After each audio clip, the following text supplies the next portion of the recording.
In this lesson, we are going to learn how to solve quadratic equations by completing the square. First, let us recall how to solve this simple quadratic equation. How do we get rid of the square here? Yes, we will square root on both sides. Now remember, when you square root, there is actually a plus minus sign. Hence, x equals to plus minus square root of 4. The square has been removed and x equals to plus minus 2. What this means is that x can be positive 2 or x can be negative 2. Now, why do we have to have the plus minus sign? That is because 2 multiplied by 2 gives us 4. Negative 2 multiplied by negative 2 will give us 4 as well. And hence there are two possible answers, one positive and one negative. Let us look at another example. X minus 3 squared equals to 25. Now how do we solve this equation?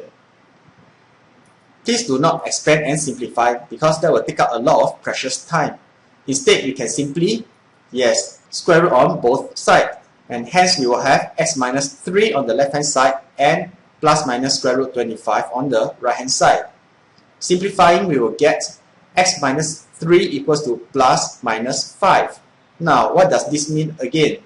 This means that x minus 3 equals to positive 5 or x minus 3 equals to negative 5. To solve these two equations, we will plus 3 on both sides.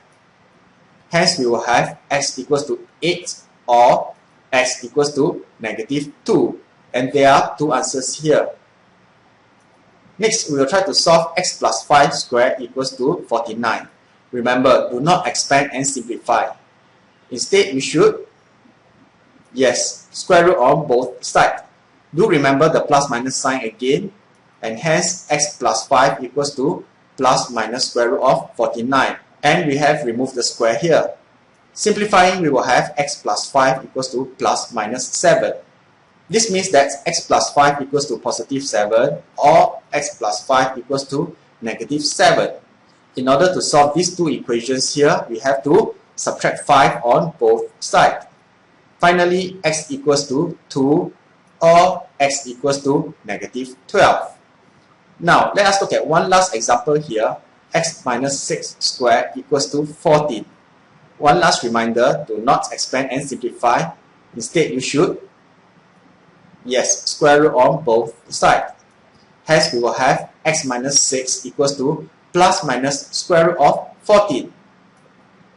Now, it is alright when you square root 14, the number is not an integer.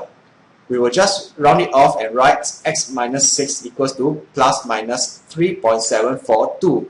Now, you can write as many decimal points as you want, but for this example, I will just round it off to 3 decimal points first. This means that we will have x minus 6 equals to positive 3.742 or x minus 6 equals to negative 3.742. In order to solve these two equations, we will, add 6 on both sides. Finally, the final answers are x equals to 9.74 or x equals to 2.26. Now, let us take a look at what is completing the square all about. Let's say we have a square of dimension x plus 2 by x plus 2. And hence the area of the square will be x plus 2 squared. Now, x plus 2 squared will be equals to x plus 2 multiplied by x plus 2.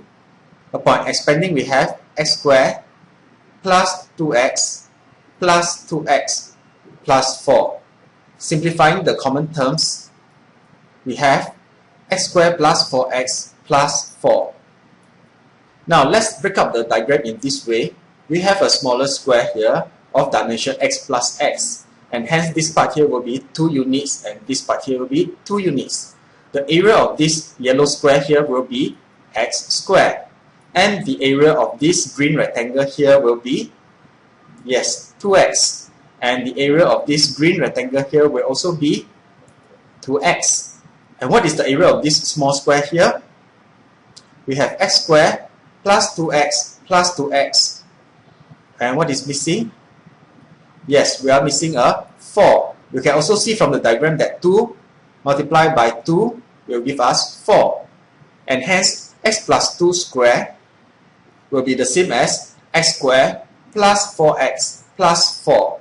And hence, in terms of area, x plus 2 squared is the same as having the area x squared plus 4x plus 4. At this point, I would like to highlight that x plus 2 squared is actually called a perfect square.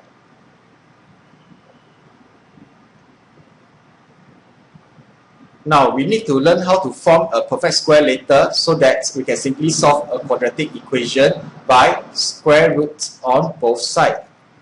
And hence, the objective is to form a perfect square. For example, we are given this expression here. Now, what is the constant that must be added to this expression so that we get a perfect square? Looking at the diagram here, you know that this is not a perfect square yet. It is missing this square here. And so what is the value of this square?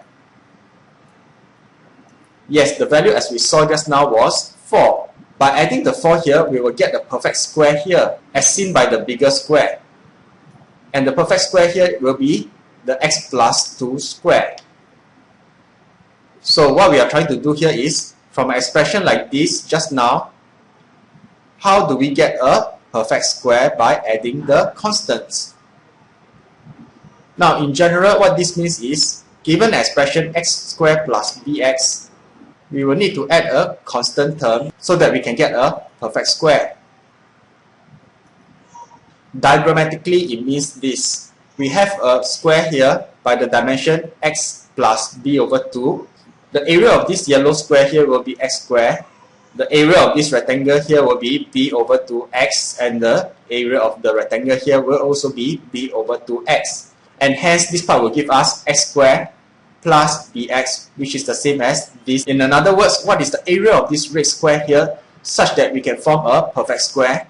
And looking at the dimensions here and here, we know that the area is b over 2 square. And hence, we must add a b over 2 square to the expression x squared plus bx in order to form a perfect square. Now, this may seem a bit cloudy to you at this time, but later we will look at some examples and using a song to easily remember how to form a perfect square given an expression or an equation.